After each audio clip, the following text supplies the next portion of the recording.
Oke. Oke, Indri. Apa yang bisa kita diskusikan hari ini? Kamu ada pertanyaan apa? Sebenarnya saya masih bingung sih, Kak. Tapi sejauh ini paling aku nanya apa ya? Aku kan udah gap year, Oke. udah setahun belum belum udah pernah kerja sih, tapi sebentar gitu. Nah Mm-mm. itu tuh aku lebih nanya ke masalah interview, bisa nggak sih, Kak? Boleh, boleh, boleh banget. Kenapa tuh? Nah, biasanya kalau HRD itu nah, maunya apa sih karyawan yang kayak gimana sih waktu interview user gitu? Interview user. Ya karena Kenapa kamu sejauh ini menanyakan interview user? Apakah kamu sering gagal di interview user? Atau ada pertanyaan di interview user yang kau bingung kenapa ini ditanyain? Atau ini gimana jawabnya gitu? Atau gimana? sejauh ini emang selalu gagal di interview user sih. User. Ya, Oke, terus? karena kadang em, nggak terjangkau sama saya gitu pertanyaan-pertanyaannya. Misalkan, boleh disebut nggak contoh pertanyaannya? Tapi nggak usah nyebut perusahaan. Em, Lebih ditanya kayak apa ya?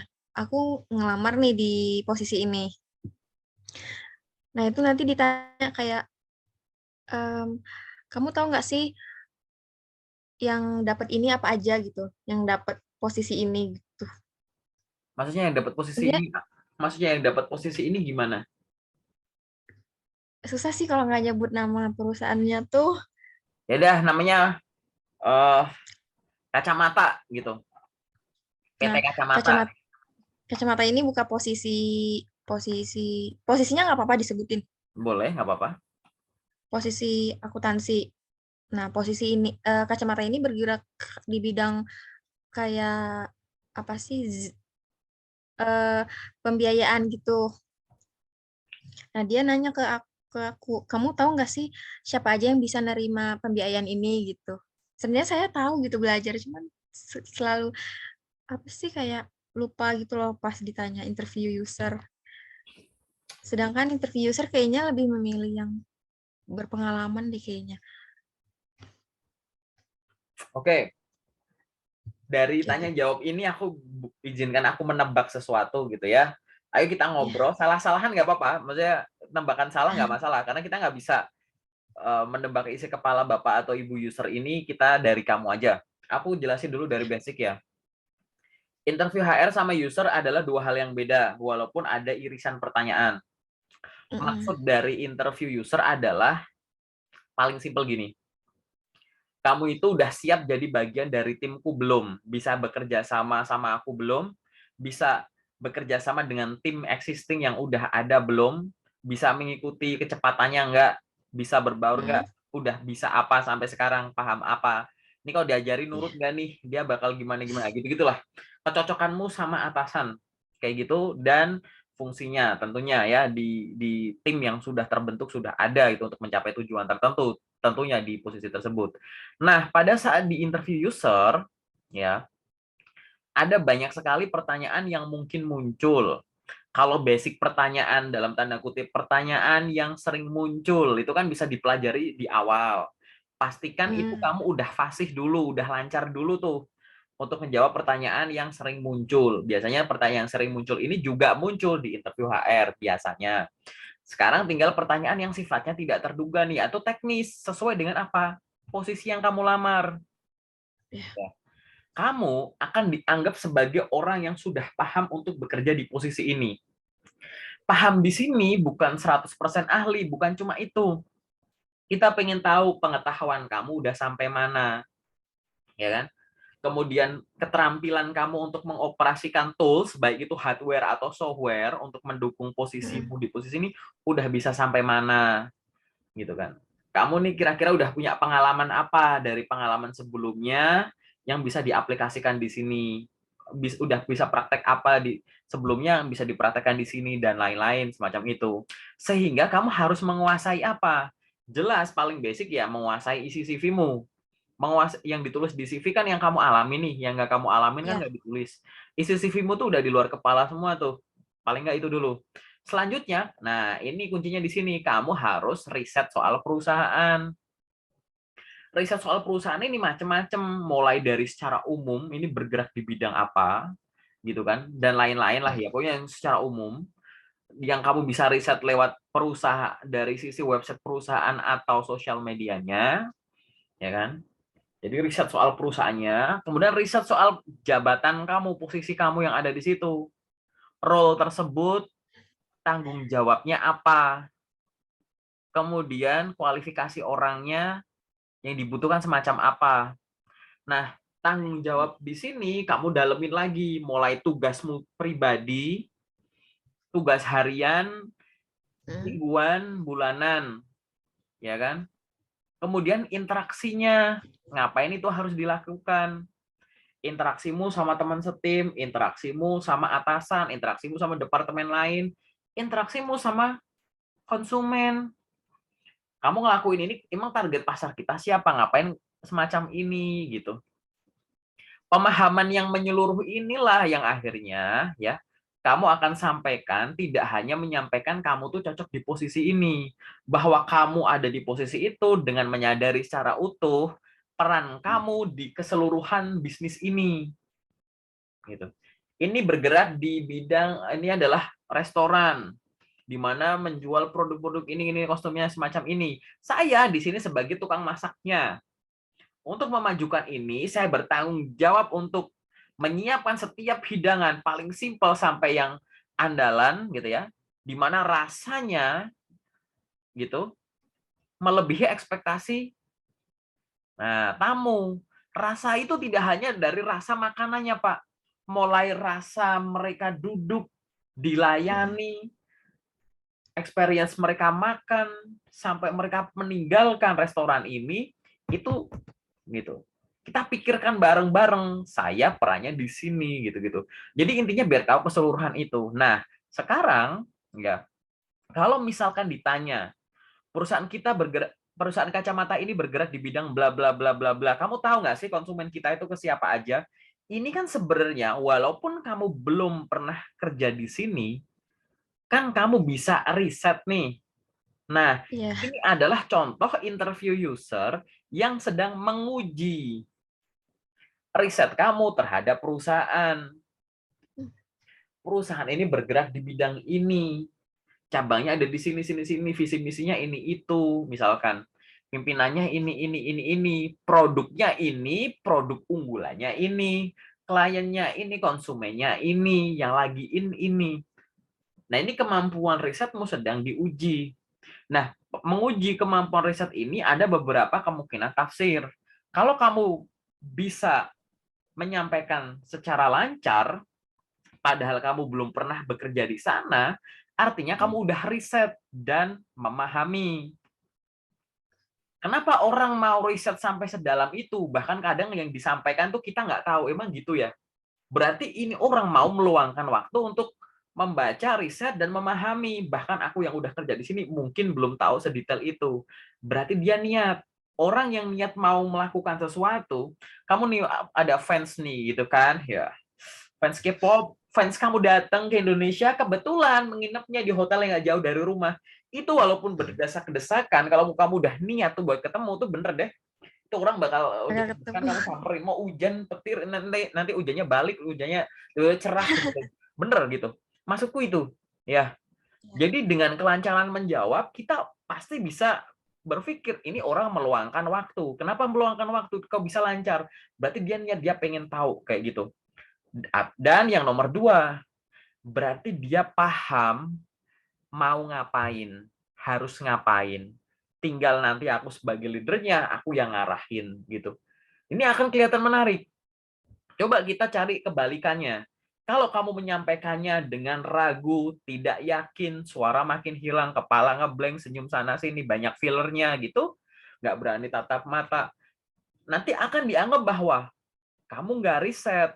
Padahal yang aku tanya, kamu nyari di IG official kita ada, di LinkedIn ada, di website ada, dan ini pertanyaan standar. Kan produk kita ini kan beredar di masyarakat. Gitu. Produk ini kan iklannya banyak di TV. Masa nggak tahu sih pasaran siapa? Ini Pampers misalkan gitu ya. Oh iya, berarti ke ibu-ibu rumah tangga yang punya bayi gitu misalkan. Gitu kan. Ini popok bayi gitu misalkan contoh. Atau ini air mineral, oh ini targetnya banyak gitu. Ya orang-orang pada umumnya, oh ini handphone, targetnya ke siapa gitu. Segmentasi pasarnya gimana gitu-gitu. Intinya adalah, lo ini tuh iklan di mana-mana. Ini kalau kamu nggak tahu, ini di website ada. Nah, nggak riset. Kenapa nggak riset? Nggak niat. Kenapa nggak niat? Mungkin tertariknya belum 100%. Boleh dong, aku mikir gitu dong. Gitu. Boleh. Boleh ya, gitu ya. Terus mungkin yang pikir yang lain apa? Mungkin kamu nggak tahu soal bidang ini, bisnis ini, gitu. Ya kan, kamu mungkin nggak menguasai yang kamu tulis. Jangan-jangan yang kamu tulis tuh bertentangan dengan ibaratnya kayak perusahaan ini tuh bergerak di sektor ini. Sektor ini tuh memang dominasinya diisi sama anak jurusanmu. Kamu ngambil jurusan itu. Perusahaan ini, posisi ini, inline gitu. Sesuai dengan bidang yang kamu pelajari.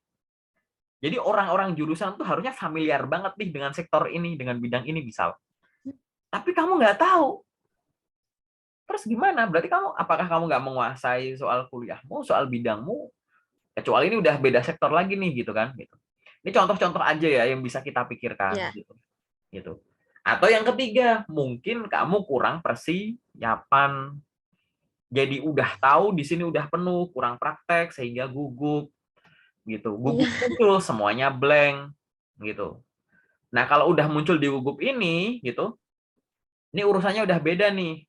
Kamu harus nanganin gugupmu dulu, sambil di luar kamu juga tadi belajar terkait dengan topik-topik yang mungkin akan ditanyakan di interview user, karena dia lebih teknis, gitu.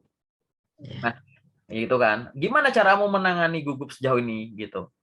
Caranya, aku nanya deh, kamu sejauh ini nanganin gugup gimana? Hmm. Kamu Ini ngerasa sih aku gampang kayak gugup nggak kalau interview gitu? enggak. Sejauh ini sih enggak sih. Kalau sama user, tadi kamu bilang gugup.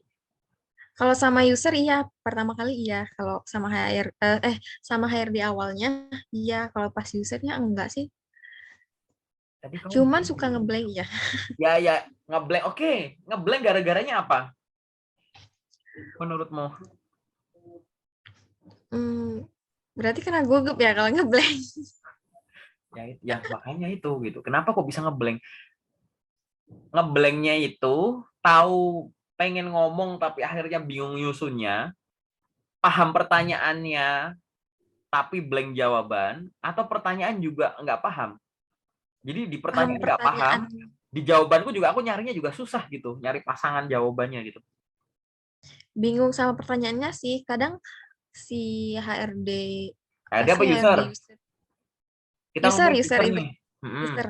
Kadang user itu ngomongnya terlalu pelan terus ke akunya nggak kedengeran jadi kayak kenapa pak kayak gitu. Online atau offline? Sejauh ini offline. Oh, offline. Mm. Terakhir kali offline sih kak. Dan itu memang tipikal suaranya beliau ya. Iya. Hmm. Terus ruangannya kondusif-kondusif aja kan? Atau di semua Hmm, interview user kamu ngerasa terlalu pelan? kondusif sih Cuma enggak suara, Eh, enggak kan? Cuma suara beliau aja ya? iya kadang-kadang aja di Nah, beberapa user aja. oke. Kalau memang suara beliau yang terlalu pelan, boleh kamu bilang semacam tadi gitu. Kalau mohon maaf Pak gitu, itu nggak apa-apa. Cuman maksudku adalah, tapi kan itu bukan jadi penyebab blank gitu nggak sih? Iya sih. That's it, suara, katakan dia suaranya, oke, beliau suaranya pelan, terus kok aku jadi blank gitu. Nah ini, Jadi kita ngatasinnya gimana kak? jadi gini ya, blank itu sebenarnya gini, blank itu bisa dari beberapa faktor. Paling gampang Hmm. nomor satu adalah kurangnya persiapan. Kurangnya persiapan yang nomor satu ini adalah kurangnya persiapan materinya. Kamu kurang menguasai materinya, Mm-mm. gitu.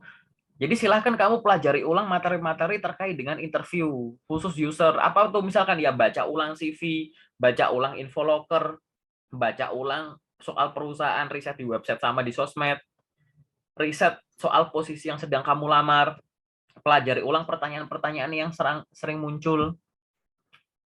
Itu dilatih. Interview itu belajarnya bukan baca, tapi ningkatin jam terbang. Takutnya sejauh ini kamu belajar interview cuma baca doang. Baca materi, baca ini, ya lupa untuk mempraktekkan secara rutin. Jadi otaknya kaya, mulutnya kurang pengalaman. Takutnya Iya. pada saat praktek, ya mulut tidak bisa mengikuti kecepatan pikiran. Aku tahu mau ngomong apa, mulutnya bingung, blank gitu. Belum nanti faktor yang tadi belum terbiasa ngobrol dalam situasi tersebut atau ada kondisi-kondisi tidak ideal. Jadi pada saat dilaksanakan interview, ya kondisinya tuh bukan dalam kondisi ideal. Ruangannya bising, kamunya capek, sedang bad mood lagi, kayak lagi dapat, beliaunya suaranya pelan, beliaunya kelihatan jutek dan lain-lain lah. Kayak gitu. Nah, yang harus dilakukan apa? Tetap ya, aku akan selalu bilang bahwa untuk interview baik HR atau user, silahkan coba ditangani, diantisipasi dengan meningkatkan kemampuan kamu dalam komunikasinya dan penguasaan Iya. materinya. Dua hal ini adalah dua hal yang seringkali nyebabin canggung, gugup, ngeblank, takut, jenuh, pengen cepat selesai. Dua hal ini. Nah, aku nggak tahu nih, gitu kan ya, gara-garanya dari sisi mana blank kamu. Karena kalau misalkan blank itu kan not responding gitu ya, gitu. Coba dicek ulang, kamu boleh menanyakan sama dirimu sendiri, kamu udah praktek belum? Jangan-jangan nih, kamu belajarnya hanya oke nonton konten atau baca artikel, oh kalau ditanya gini jawabnya gini. Akhirnya metodenya menghafal, gitu ya. Jadi kalau ditanya Iya. gini jawabnya gini. Akhirnya metodenya menghafal. Kalau menghafal, pertanyaan dirubah dikit, kita nggak peka. Kita bingung tuh. Padahal pertanyaan Heeh. intinya nanyain hal yang sama. Karena kita menghafal. Atau kalau topiknya dibolak-balik, gitu, kita salah tangkap. Yang dimaksud gini, bukan gini. Akhirnya apa? Wah, aku ngerasa dijebak nih tadi. Pertanyaannya gini, aku salah deh kayaknya gitu. Nggak ada pertanyaan yang namanya pertanyaan jebakan. Nggak ada orang interview dengan niat menjebak. Niatnya itu nyari kandidat yang tepat. Kalau kamu ngerasa dijebak, artinya kamu gagal paham sama pertanyaannya. Pertanyaannya. Karena kamu nggak familiar gitu. Nah, silahkan itu dilatih. Tapi nanti tetap ya di sesi detail aja nggak apa-apa gitu. Kita akan gali lebih dalam terkait dengan ngeblank tadi ya gitu. Blank itu sebenarnya butuh active listening juga gitu. Coba dinikmati tadi tuh ditanya gini, alurnya begini gitu. Interview itu ya dari pertanyaan-pertanyaan yang ada kan bukan kayak kuis gitu. Satu pertanyaan ditanya, habis itu jawab, ganti pertanyaan selanjutnya kan nggak gitu. Kan Iya. juga kan juga bukan kayak interogasi juga. Satu orang dicecar pertanyaan, satu orang tertekan gitu. Kan nggak gitu. Kamu pasti ya, kalau kamu membayangkan, menikmati dalam satu rangkaian interview, akan ada logika-logika yang muncul dan akhirnya kamu ngebayangin, oh kerja di sini tuh gini, oh gini gini ya, gitu. Tidak jarang, apalagi interview sama user, setelah tanya jawab, kamu akan diberikan gambaran soal perusahaan, soal kegiatan, gitu. Beliau biasanya akan ada yang menceritakan hal-hal yang demikian. Jadi akhirnya kita bisa bayangin, oh ini maksudnya gini. Membayangkan akan dipermudah dengan kalau kamu udah riset dulu. Udah riset, beliaunya pada saat tanya jawab juga menjelaskan gitu. Jadi perusahaan ini tuh yang begini-begini terus kayak oh ini ya kemarin aku udah baca, oh begini ya ternyata. Nah, kayak gitu. Dengan melatih itu ya, itu nanti blank pasti akan hilang tuh gitu. Aku nggak bakal ngasih saran menangani blank jangka pendek ya, gitu. Ngeblank jangka pendek tuh nggak usah. Itu lebih dari jangka panjang aja sih, lebih kayak relax gitu, tenang gitu. Nanti sesi detail aku ajarin lah, gitu. Ada lagi nggak pertanyaan yang lain, yang general yang bisa kita diskusikan? Kalau perihal psikotes boleh nggak, Kak? Psikotes boleh. Yang gimana tuh? Kalau aku nggak tahu, aku bilang nggak tahu ya. Jadi kayak aku udah berapa kali nih ikut psikotes. Nah, tapi selalu gagal gitu di bagian yang pemilihan antara saya banget dan bukan saya banget gitu. Yang Mm-mm. ini diri saya yang yang ada dua pilihan, tahu nggak Kak? Mm-mm, mm-mm, mm-mm. Yang kayak saya merupakan seorang yang mandiri, yang pilihan keduanya saya merupakan seorang pemurung kayak gitu. Mm-mm.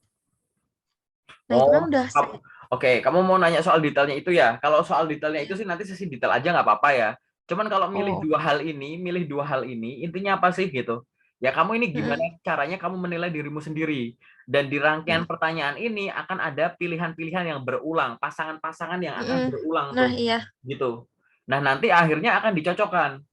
Kita menilai kamu sama kamu menilai dirimu sendiri itu gimana? Match nggak? Kayak gitu. Nanti kalau di interview nanti hubungannya sama apa kelebihan dan kekurangan kamu dan lain-lain gitu.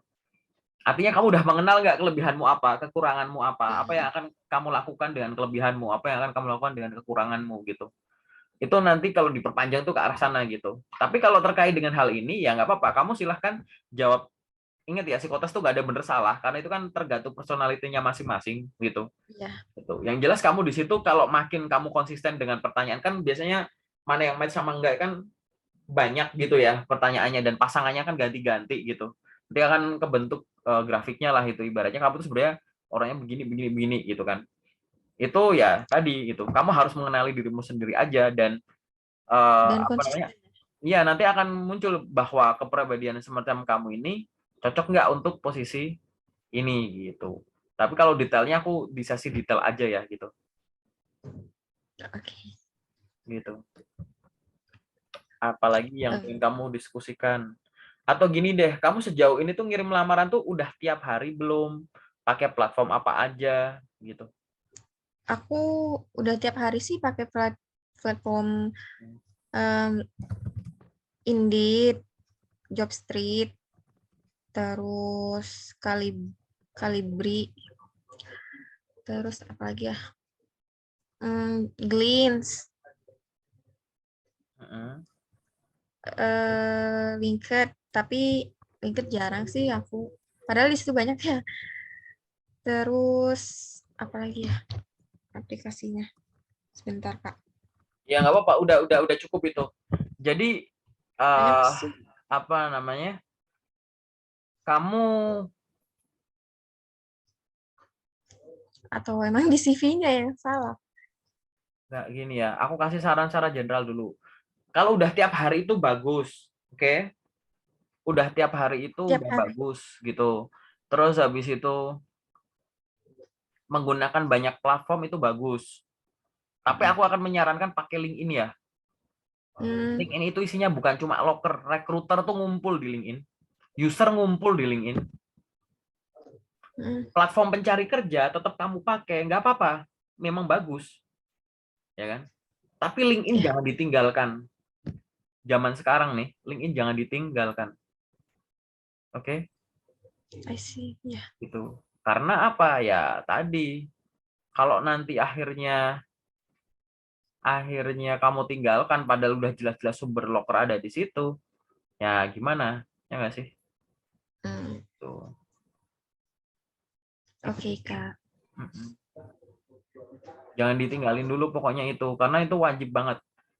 Zaman sekarang job seeker itu wajib aktif di LinkedIn, nggak cuma sekedar punya akun, aktif. Aktif itu bukan cuma aktif nyari loker, Jadi berinteraksi di gimana? situ, gitu. Bahkan aku bilang kayak kalau kamu job seeker aktif di platform B, C, D gitu. Ini ya, LinkedIn itu sosmed, bukan platform Mhm, pencari kerja, oke? Nah, kamu sebagai job seeker malah aktif di sosmed lain, bukan platform pencari kerja ya, tapi sosmed. iya, Nah, ini menurutku sih kurang bijak sih. Kalau iya sosmed yang lain tetap aktif, tapi LinkedIn aktif itu nggak masalah. Gitu kan. Kamu lebih aktif di sosmed ini. Gimana gitu? Nyari kerja ya sosmednya di sini, brandingnya di sini gitu. Gitu sih. Oke. Terus tadi kamu juga udah nyebutkan bahwa yang paling sering gagal di user gitu ya. mhm. Nggak apa-apa, nanti Sama di psikotes sih, apa? sama di psikotes sih Ini aku kasih kadang-kadang kasih jawaban dulu ya gini. Kamu nanti oke, aku bocorin yang generalnya dulu ya soal psikotes. Jadi gini, psikotes itu intinya nggak ada benar salah, cuma mhm, mencocokkan aja kamu ya, kepribadian kamu, intelijensi dan lain-lainnya kamu lah ya soal kamu itu yang di bawah permukaan dengan metode-metode tertentu kita munculin ke permukaan gitu ya, yang nanti dicocokkan dengan interview HR, yang nanti akhirnya dua hal ini nanti akan meningkatkan kepedean HR bakal ini aku ajuin ke user nggak gitu kan, ibaratnya itu ya bisa kamu pelajari gitu. Kamu harus familiar dulu jenis pertanyaan psikologi. Jangan cuma sekedar kok kalau soalnya begini jawabnya gini. Kamu pahami dulu ini tuh sebenarnya baca apanya, membaca yang semacam apanya, tipenya kayak gimana. Kamu juga juga belajar bahwa gini, kadang itu bukan masalah kepribadiannya nggak cocok gitu, oke? Tapi mungkin dari masalah apa di sini? Kamu nggak familiar dengan metodenya, metode pengerjaannya itu loh, gitu.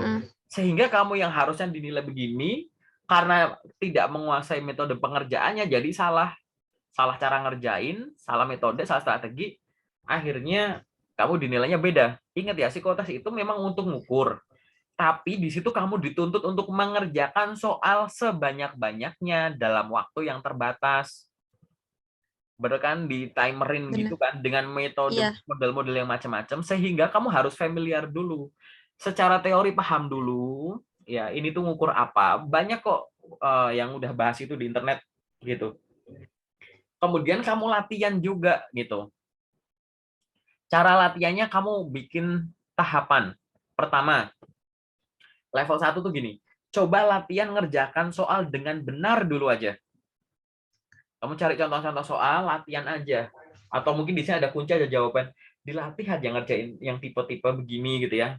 Pokoknya level 1 ngerjain sesuatu dengan benar dulu. Ngerjain soal dengan benar dalam periode tertentu. Oke? Oke. Kalau udah selama beberapa hari kamu udah ngelakuin kayak gitu, itu kan kayak yang penting bener dulu gitu kan. Yang penting paham bener dulu aja. Nggak ada tekanan. Naikin 1 tingkat, kasih tekanan. Coba ngerjain, kemarin kamu seminggu kemarin misalkan belajar itu selama berapa lama? 2 jam. Oke. Rata-rata ngerjain berapa soal? Ya paling ini 50 soal. Sekarang coba 2 jam, kamu bikin tantangan 2 jam 100 soal gitu. Jadi level 1 yang penting itu ngerjain latihan soal dengan benar. Level 2 dengan periode yang sama ngerjakan soal dalam jumlah banyak. Jadi kamu menekan dirimu sendiri dengan load soalnya. Cari dulu soal-soalnya dan kuncinya kamu simpen tuh, baru besok kamu latih tuh gitu. Oke. Level 1 tadi Oke. ya, ngerjain soal dalam periode tertentu, yang penting bener dulu. Yang kedua, dengan periode yang sama, yang penting bener dulu, tapi kamu kasih target soal diperbanyak. Ya. Udah kebiasa, naik level 3, ngerjain soal dengan benar, dalam jumlah banyak, tapi waktunya dipersingkat. Gitu. Itu dilatih kayak gitu. Ya. Ya semua hal gitu. Mau yang kepribadian yang tadi kamu bilang kayak ini gimana Kak? Mana yang kamu banget itu dilatih. Kenapa harus begini gitu? Gitu. Apa yang diukur dari tiap kata yang dipilih, apa yang diukur dari konsistensi jawaban dan lain-lain itu. Pelajari aja lah di sesi detail nanti paling aku jelasinnya gitu. Gitu. Atau nanti Oke, kamu Kak. belajar secara mandiri dulu di situ. Oke? Ada lagi nggak pertanyaan general yang kamu masih bingung? Sejauh ini Itu belum dulu aja sih. kayak ya. Oke, nggak apa-apa. Iya. Nanti silahkan LinkedIn kamu dilengkapi dulu profilnya, terus habis itu nanti dieksplor lagi. Oke, notesku lebih ke situ sih. Soal LinkedIn ya, wajib diaktifin dulu, Mm-mm. profilnya dilengkapin, setelah itu connect ke orang-orang baru yang banyak, khususnya recruiter, tidak cuma apply apply job aja, tapi bikin postingan. Cobalah bikin konten otentik dari kamu sendiri. Posting sesuatu yang kamu bisa dan terbiasa dulu gitu. Oke? Itu. Ya Itu kadang aku adalah kadang mikir juga sih mau bikin apa gitu status di LinkedIn itu gimana. Oh, Karena jujur bikin aja em, masih bingung gitu mau bikin pakai postingan LinkedIn. ya soal apa bidang kamu, pengalaman kamu ini itu, hobi kamu juga nggak apa-apa. Gitu. Kamu menguasai apa itu kan buat branding juga. Kamu ingin berbagi dengan orang yang akhirnya orang mengenal kamu bahwa kamu suka itu atau bisa itu atau ahli itu, dan harapannya yang nonton ini tidak cuma job seeker, ya cuma user, ada recruiter juga yang akhirnya tertarik untuk mengunjungi profilmu. Setelah mengunjungi profilmu, kualifikasi atau kemampuan kamu itu kita butuhkan, dan kebetulan kok kamu belum dapat kerja, nanti kita DM, kita tawarin misal gitu. kan ngarahinya ke sana gitu kan. Tapi Jadi kalau semua itu kenapa Kak? jadi semua itu silahkan diawali dengan profil dilengkapi dulu, habis itu bikin koneksi ke orang-orang baru setiap hari dan bikin postingan yang rutin, seminggu 3 kali, seminggu 4 kali, nanti seminggu tiap tiap hari gitu kan. Tapi kalau kita bikin postingannya jauh nggak sinkron sama apa sih jurusan kita nggak apa-apa berarti. Ya nggak apa-apa, sebagai sisipan aja. Sama kayak Hmm. inilah, kamu tahu petani ya? Mm-mm. Orang dikenal jadi petani, apakah gara-gara dia tidur di sawah, makan di sawah, mandi di sawah, kerja di sawah, nonton Enggak. TV di sawah? Kan enggak. Orang dikenal jadi petani enggak gara-gara dia hidup 24 jam di sawah loh. Bener nggak? Nah itulah, Bener. kenapa ya kok orang bisa dikenal jadi petani? Padahal di sawah tuh paling cuma pagi, habis subuh gitu, sampai sore. Katakanlah 8 jam dia di sawah, tapi kenapa dikenal sebagai petani? Kenapa dia kok nggak dikenal sebagai orang rumahan? Padahal habis pulang dari sawah, mungkin dia di rumah. Ya nggak? Itulah Iya. branding gitu loh. Karena beliau melakukan sesuatu secara rutin, secara komplit, mulai dari ngolah lahan sampai panen, dengan atribut tertentu yang dilakukan secara rutin, yang dilihat sama setiap orang yang dia lewati. Dan produknya berguna bagi banyak orang. Itu akhirnya jadi brand petani. Gitu. Kalau kamu datang ke sawah, 1 menit pergi, nggak bakal dikenal kamu sebagai petani. Kamu kayak lagi orang lagi nyari spot foto. Kamu datang ke sawah, bawa benang kail, kamu kayak pemancing belut gitu. Kamu datang ke sawah, bawa benang layang-layang sama layang-layang, kamu bakal dikenal sebagai orang yang lagi pengen main layang-layang di sawah. Itu loh. Makanya tadi, objeknya sama, tempatnya di sawah, tapi kamu akan bisa dikenal jadi petani, jadi pemancing belut, jadi orang nyari spot foto. Itu tergantung kegiatanmu ngapain, berguna buat siapa, atribut-atributnya apa, gitu. Jadi balik lagi, petani aja nggak harus tiap hari kayak gitu. Dengan ini aku pengen Ya. nunjukin apa. Kamu sebagai lulusan apa, pengen dikenal ahli apa, ya udah bikin postingan soal itu. Apakah harus tiap hari aku bikin postingan itu? Ya enggak, di sisi yang lain juga nggak apa-apa gitu. Tapi mungkin yang soal bidang yang kamu kuasai dan pahami ini kamu rutin, ya kan? Karena kamu pengen dikenal sebagai itu tadi, orang yang ahli di bidang tersebut, gitu kan. Apa aku harus buka LinkedIn 24 jam? Ya enggak juga. Ingat aja teori petani tadi sama teori sawah gitu. Itu cara ngomongin branding paling gampang tuh gitu. Gitu ya, paham ya? Oke, cukup. Kita masuk ke sesi detail aja. Cukup Kak. Oke, kita masuk ke sesi detail ya.